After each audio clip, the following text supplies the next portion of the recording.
How did one old love letter cause murder? There were two men and one woman in the story. Was this love triangle gone bad? Actually, no. This was political rivalry gone bad.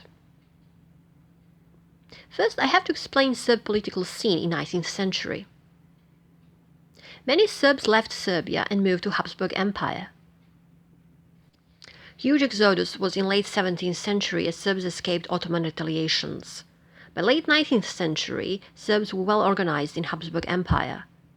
They had political parties, cultural organizations, and magazines. In political sense, they all wanted better life for Serbs.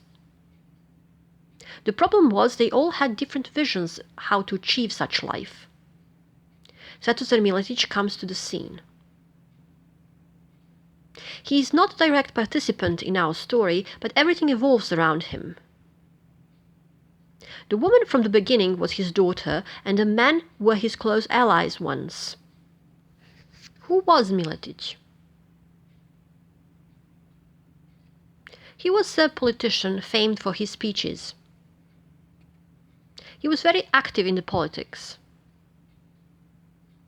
Miletić worked as lawyer and served as Novi Sad mayor.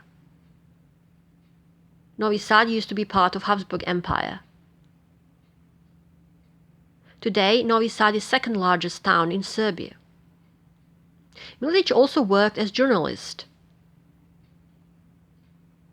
He founded Zastava magazine in 1866.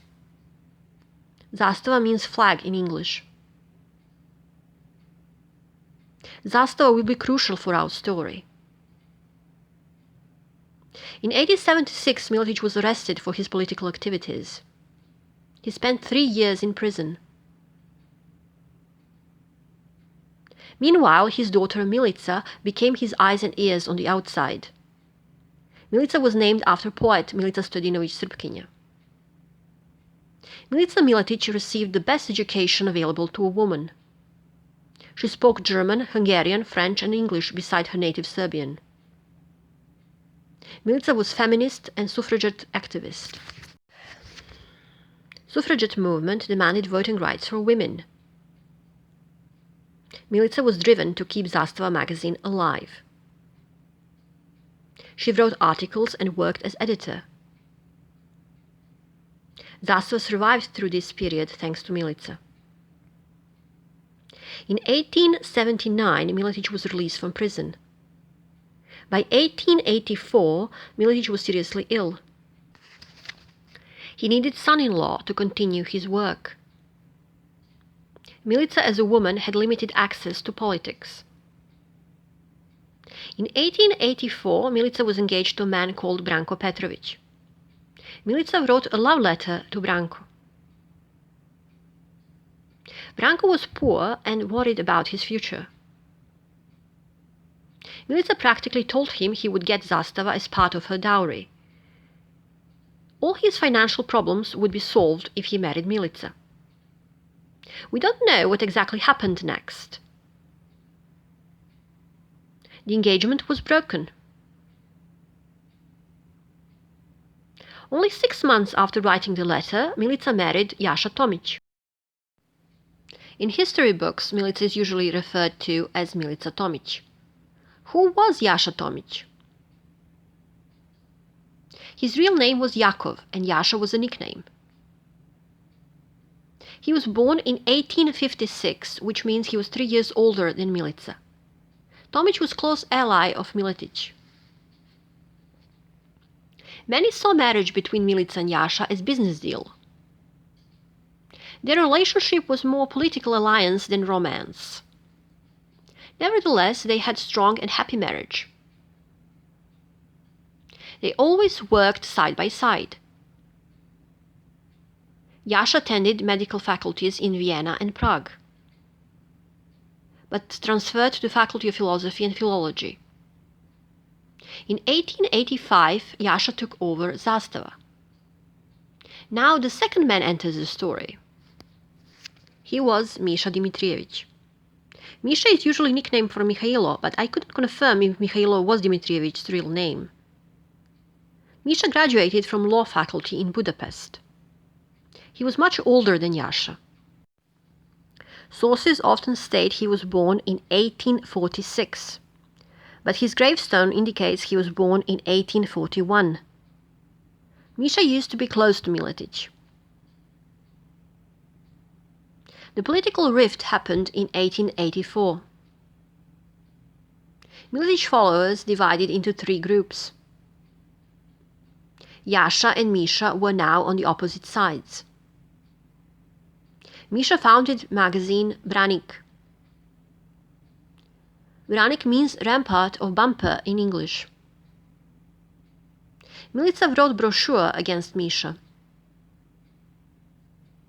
In retaliation, Misha wrote a brochure against Milica. Misha implied he had Milica's old love letter in his possession. How did he get the letter? Did her old fiancé Branko Petrovic sell the letter? We don't know. Misha used to be close to Miletic and must have met Branko. Misha used the letter to mock Milica and Jascha. He read letter to his guests during parties. This was huge scandal. Jascha challenged Misha on duel.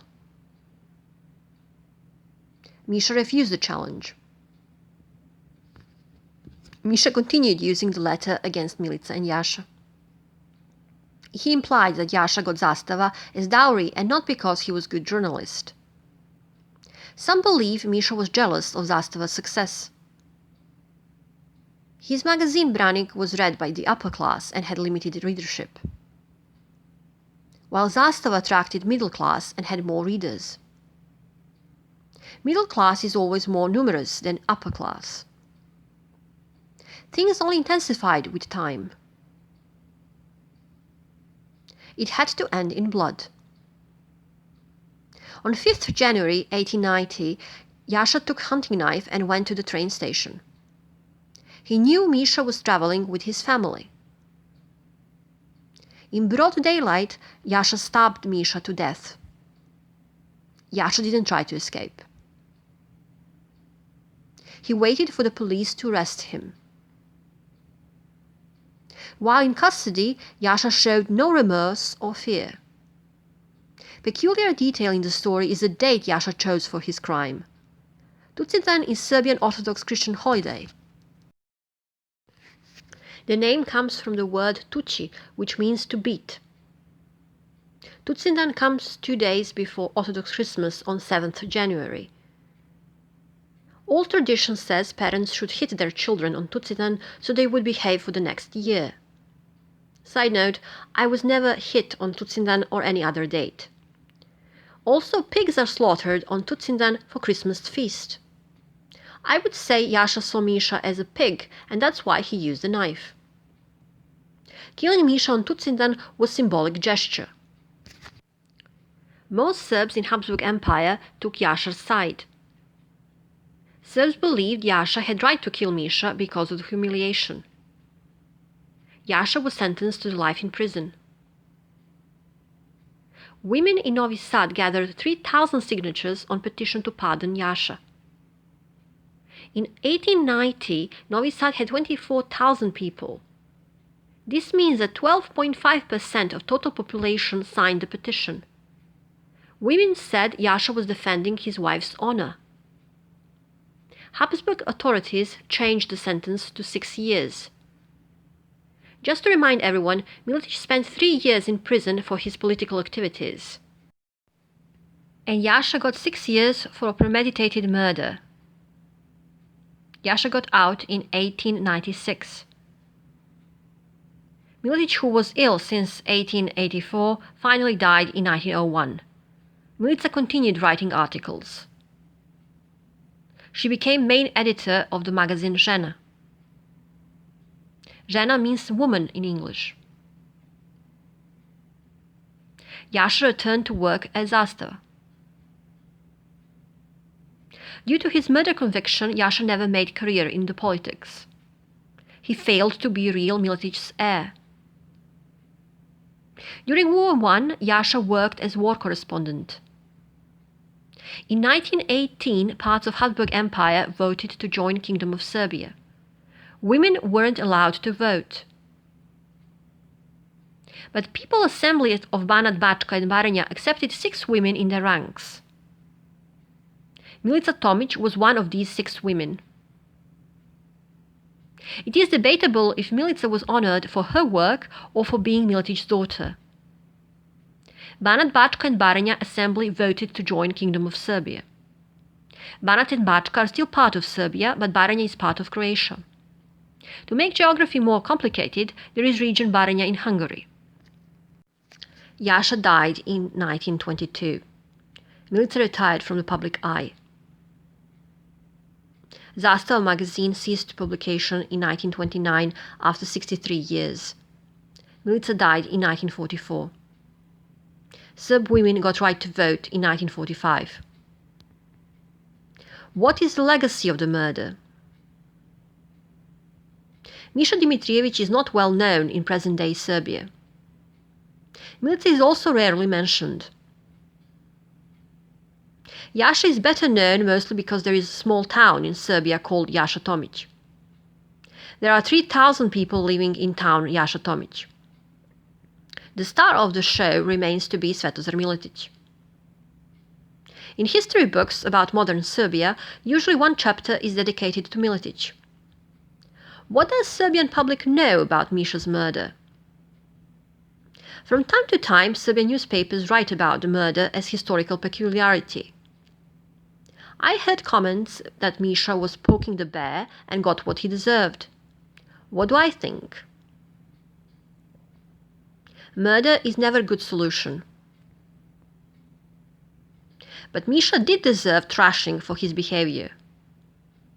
Insulting and mocking a woman based on her private life is very low. Jascha should have stayed in prison for at least 20 years. There is no excuse for premeditated murder. But I am mostly sorry that Milica died before Serb women got the right to vote. If only she lived 1 year longer, she would have witnessed her dream come true.